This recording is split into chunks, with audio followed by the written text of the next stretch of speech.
Narito ako. Last na yon. Okay. Narito ang A3 Model FM 98.3. Binubuo ni na DJ Aaron, morning.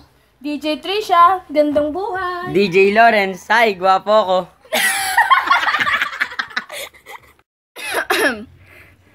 Ng Diyos ang DJ Maui. Ang hashtag natin for today sa Twitter account, hashtag Biyernesbalita 98.3. Okay, tama na yan, Bes. Back to realidad na. Kailangan seryoso tayo para sa mga nakikinig. Hello nga pala sa mga magigiting nating tagapakinig. Woo! Ngayon nga pala ay dakong alas 7 na ng umaga, hatid sa inyo ng Bonacade Preschool 3+.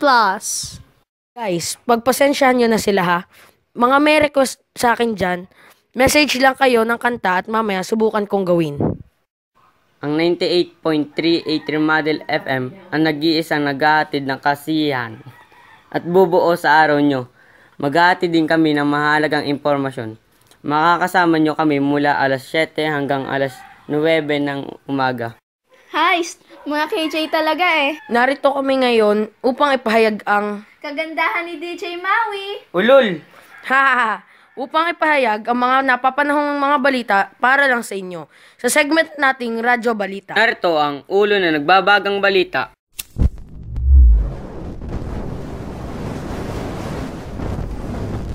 Nasaan ang paa? Hehe, charot. Puro ka na lang kalokohan, DJ Maui ah. Last na talaga, tunay na to. Una, tinupok ng apoy ang isang parking building sa Quezon City. Dalawa, ayon kay Senator Antonio Trillanes IV, may nananamantalang ilang senador umano sa testigong si Edgar Matubato. Huli, patay sa pananambang ang isang 45 anyos na negosyante at dating barangay kagawad sa Ibaan, Batangas. Isang South Garage parking building ng Araneta Center sa Cubao, Quezon City ay tinupok at nilamon ng apoy. Ayon sa security personnel ng Araneta Center, isang pagsabog ang kanilang narinig bago naganap ang sunog.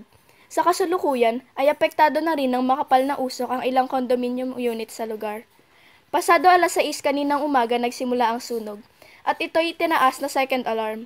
Samantalang, nahihirapan na ang mga bumbero na pumasok sa lugar dahil sa makapal na usok. Kinailangan pa nilang alisin ng ilang yero na nakapaligid sa lugar para mapadali ang pag-apula sa nasabing sunog. Napakasaklap ang nangyari sa lugar na nabanggit. Napakaraming maaaring dahilan ng pagkasunog. Ang akin lamang pwedeng maipapayo sa mga nakikinig ay mag-ingat sa paligid. Sa mga panahon na sakuna, huwag papanik at magkakagulo.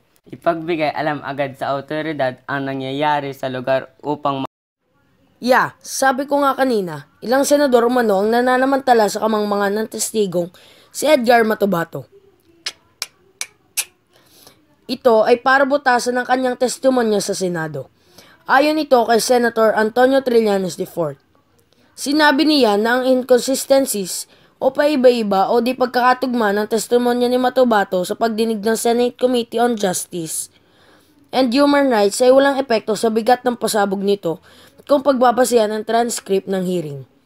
Aniya, ang nagpasama lamang kay Matubato na isang Cebuano na taga Davao City ay ang kanyang kahinaan na umintindi ng wikang Ingles at kakulangan sa pagintindi at pagsasalita ng wikang Tagalog, kung kaya't sinamantala ito ng ilang senador.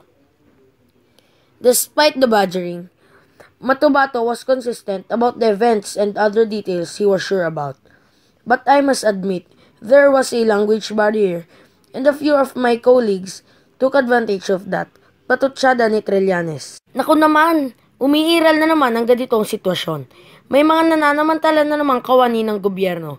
Sa tingin nyo, paano na lang tayo uunlad kung lagi na lang ganitong puro korupsyon ang umiiral? Diba? Imposible namang umunlad tayo sa lagay na to. Kaya sana matigil na ang ganitong mga pangyayari. Ikaw na ang sunod, DJ Trisha. Okay, patay sa pananambang ang isang 45 anyos na negosyante at dating barangay kagawad sa Ibaan, Batangas. Naganap ito noong nakaraang Martes. Nakilala ang biktimang si Romano Hernandez na kabilang sa mga sumuko sa Oplan Tukhang ng Philippine National Police bilang isang drug pusher. Bandang 1:30 ng hapon nang pagbabarilin si Hernandez ng armadong kalalakihang sakay sa isang gray na kotse sa barangay Lapu-Lapu sa Ibaan. Kaagad tumakas sa mga sospek sakay ng kotse na walang plaka patungo sa bayan ng San Jose sa Ibaan. Naisugod pa sa Queen Mary Hospital ng biktima, ngunit idineklarang dead on arrival ng attending physician na si Dioscoro Angela. Tinitingnang anggulo ng mga otoridad ang pagkakabilang ni Hernandez sa illegal drug trade na posibleng motibo sa naganap na krimen. Patuloy ang investigasyon sa insidente at pagkaalam ng pagkakakilanlan ng sospek. Napansin na natin ang sunod-sunod na pagpatay sa mga hinihinalaang drug pushers at isa na si Hernandez na naging biktima. Para sa akin, ang opinyon ko, oo, tama lamang na maubos na ang mga tiwali sa bansa, ngunit may karapatan pa din naman silang magbago at maaaring bigyan ng ikalawang pagkakataon. Mas makakabuting bigyan ito ng nakararapat na parusa at hindi basta patayin. Dahil lahat tayo nagkakasala at pwede pa namang magbago. At dito nagtatapos ang aming talakayan at paghahatid ng nag-iinit na balita. Sana marami kayong maibabaon na mahalagang impormasyon. Maraming salamat sa paglalaan ninyo ng oras para lamang masubaybayan kami. Lubos kami nagpapasalamat sa inyo, lalong-lalo na sa ating mga sponsors. Ang oras natin, alas 8:50 ng umaga, at mamaya lamang ay magpapaalam na din kaming 4. Yan tayo Matapos natin silang mahalin at pahalagahan, iiwan pa rin nila tayo. Maghahanap pa rin sila ng iba. Daming alam, as if may love life. Meron kaya? Nga pala, ang request nyo sa akin, ang kakantahin ko ay...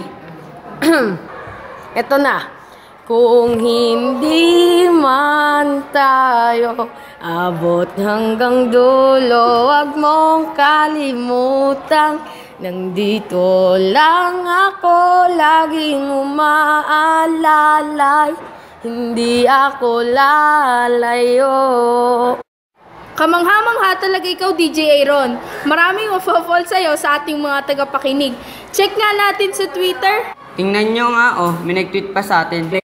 From at It's Ira Carmela, kakakilig naman ang boses ni DJ Aaron. Nakaka-inlove. #Biyernes Balita 98.3. Yee! Tingnan nyo, ang dami pang tweets about sa atin. Maraming salamat sa'yo. Nakaka-touch naman. Salamat ulit at It's Ira Carmela.